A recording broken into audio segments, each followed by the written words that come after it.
একটা গরিব অর্থনীতি এটা সাস্টেইন করতে পারে না। একটা গণতান্ত্রিক যে বাতাবরণ বা পরিবেশে সবাই নিজ নিজ দল এবং তার অভিমত প্রকাশ করতে পারেন, এর জন্যই আমরা লড়াই করেছি। তবে আমার এই কথাটি এই জন্য আপনার প্রশ্নের সাপেক্ষে আমি কথাটি বলছি এই জন্য যে এটা কিন্তু 5ই আগস্ট বা তার আগে এই পিআর পদ্ধতির কথা আমরা সেই সমস্ত রাজনৈতিক দলগুলোর কাছ থেকে আমরা পাইনি। আমরা এ বিষয়ে বিস্তর আলোচনা করেছি। আমরা বলেছি যে পিআর পদ্ধতি এই মুহূর্তে আমরা যদি যাই, এই ব্যবস্থাটি যদি আমরা প্রবর্তন করতে চাই, তাহলে আমাদের সমাজ অতটা প্রস্তুত নয়। পশ্চিম ইউরোপের অনেক দেশে, ফ্রান্স সহ অনেক দেশে আছে, আমাদের পার্শ্ববর্তী নেপালে সেই পদ্ধতিটা রাখবে কিনা, কারণ নেপাল তো তৃতীয় বিশ্বের দেশ, গরিব দেশই বলা যায়, কিন্তু তাকে বারবার নির্বাচন করতে হচ্ছে। একটা নির্দিষ্ট পরিমাণ ভোট না পেরে থাকে আবারও নির্বাচন যেতে হয় 2-3 দিনের মধ্যে বা 1 সপ্তাহের মধ্যে। এইটা মানে একটা গরিব অর্থনীতি এটা সাস্টেইন করতে পারে না।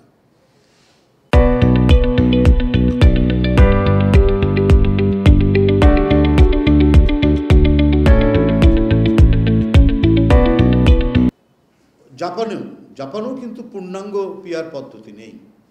আমাদের এই দেশের মানুষ এখনও এই ব্যবস্থাটির সাথে পরিচিত নয়, 1 নম্বর। 2 নম্বর হচ্ছে আমাদের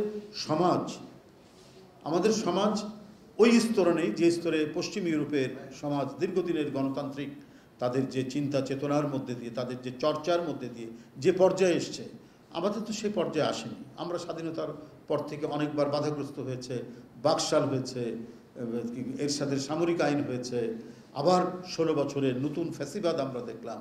তো এখানে যে গণতন্ত্র চর্চার যে জায়গাটি, সেই জায়গাটি তো সবসময় অত্যন্ত দুর্বল থেকেছে। আমাদের কিন্তু প্র্যাকটিসটা আগে বাড়াতে হবে, এবং পৃথিবীর অন্যান্য দেশেও যেখানে এটি চালু রয়েছে সেখানেও কিন্তু আবার নতুন করে সেখানে ভাবা হচ্ছে।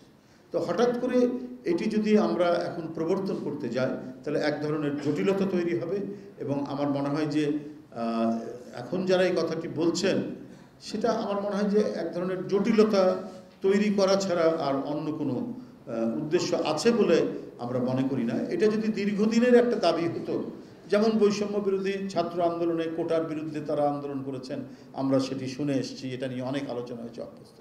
কিন্তু এই পিআর পদ্ধতি হঠাৎ করে এটা ইন্ট্রোডিউস করা হচ্ছে যে সময় সবাই একটা অবাধ সুষ্ঠু নির্বাচন চাচ্ছে, সেই মুহূর্তে এই পিআর আনুপাতিক নির্বাচন, এই নির্বাচনটা আমার মনে হয় যে এটা একেবারেই উদ্দেশ্য প্রণোদিত।